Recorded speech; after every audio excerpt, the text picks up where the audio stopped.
প্রিয় আমার ভায়োলিনওয়ালা, সেদিন বিষাদ রাতে মনের আঙিনা জুড়ে লাল কালিতে ফুটে উঠেছিল কিছু অভিযোগ। আখি চুগলে নীলধারা মুক্তন্যায় ফোটায় ফোটায় ঝরছিল।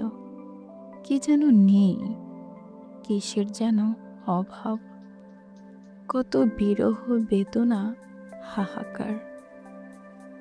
একাকিত্ব সুন্দর, তবে একজন নিজের মানুষ থাকা আরো বেশি সুন্দর।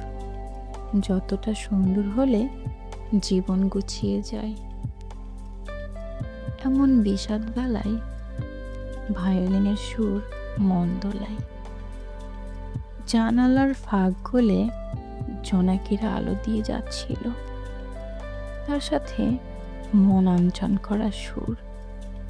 কে বাজায় মন পাগল করা এমন ভায়োলিন?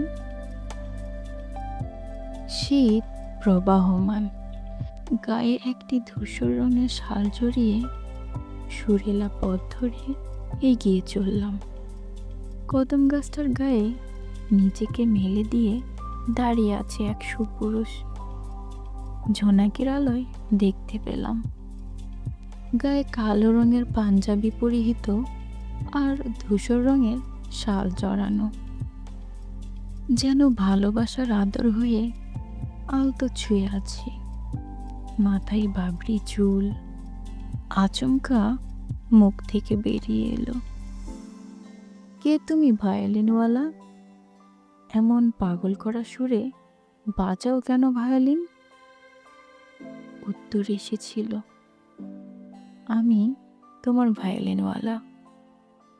আমার বাকি অর্ধেক খুঁজে সম্পূর্ণ হতে এসেছি। ধুরু ধুরু বুকে কি যে কাঁপন, যায় না শোয়া এমন শিহরণ। ভায়োলিনওয়ালা এলো মনের ঘরে, আমাকে বেঁধে নিল প্রেম ডোরে। অবচেতন মন চেতনায় ফিরতেই মনে হলো আমাদের মাঝে খানিক দূরত্ব। কথা হয়নি আদৌ। এভাবেই ভায়োলিনের সুরে কেটে গেল বেশ কিছু রাত। আর না বলে কতদিন তোমাকে ভালোবেসে ফেলেছি, সে তো বলতেই হয়। লিখে ফেললাম তোমার নামে। একাকিত্ব রাতে কেবল বিষাদ বেলা নয়,